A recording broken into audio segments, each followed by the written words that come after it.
So మీరు ఇలా package create చేయాలి లేదా ప్రాజెక్ట్ క్రియేట్ చేయాలంటే ఫస్ట్ ఇవన్నిటితో మనకి ఏం అవసరం లేదండి. అవుట్లైన్, టాస్క్ బార్ ఇవన్నీ క్లోజ్ చేసేసేయండి.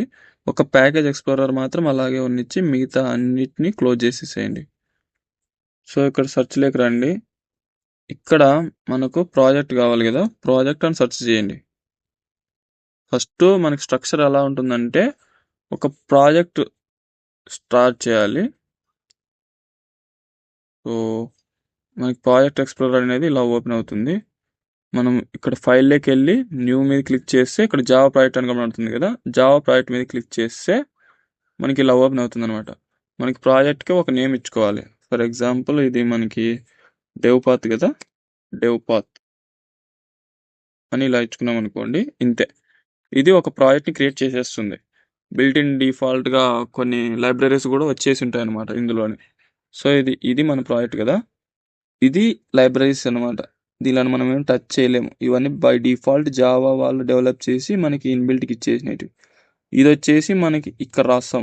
ఇందులోనే మనం ఇది ప్రాజెక్ట్ కదా, ప్రాజెక్ట్ లోపల ఇది ఎస్ఆర్సి అనేది ఉంటుంది. ఎస్ఆర్సిని క్లిక్ చేసి Ctrl+N క్లిక్ చేస్తే మనకి ఇలా ఓపెన్ అవుతుంది అనమాట. అంటే డైరెక్ట్గా ఫైల్ అనేది డైరెక్ట్ తీసుకోవడానికి ఇక్కడ వస్తుంది.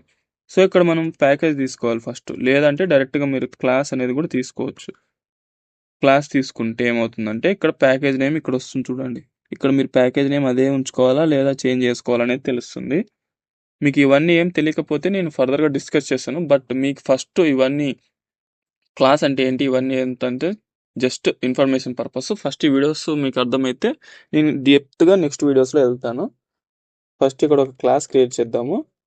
మీకు తెలుసు కదా, ఐడెంటిఫైర్స్లో చెప్పాను, క్లాస్ నేమ్స్ అనేటివి ఎప్పుడు క్యాపిటల్ లెటర్స్ తోటే స్టార్ట్ అవ్వాలి, స్పేసెస్ ఉండకూడదు, numbers are not allowed, and అదే ఇంకా కీవర్డ్స్ అనేటివి నాట్ అలౌడ్ అని చెప్పాను కదా.